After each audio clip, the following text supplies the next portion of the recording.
ईटा पाटू महल एक बनायो जी। अरे महल के तरे तरे पलंग डासायो जी। जाही पलंग सुतले कवन ऐसन पापा हो।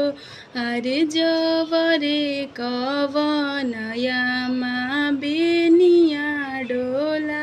डोली डोली बेनिया बहुत बात होला जी।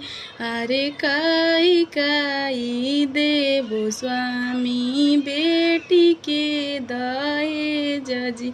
अरे काई काई देबो स्वामी बेटी के दहेज जी।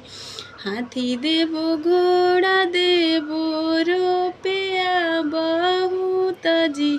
अरे ऊँट पड़े ना गाड़ा देबो बेटी के दहेज जी।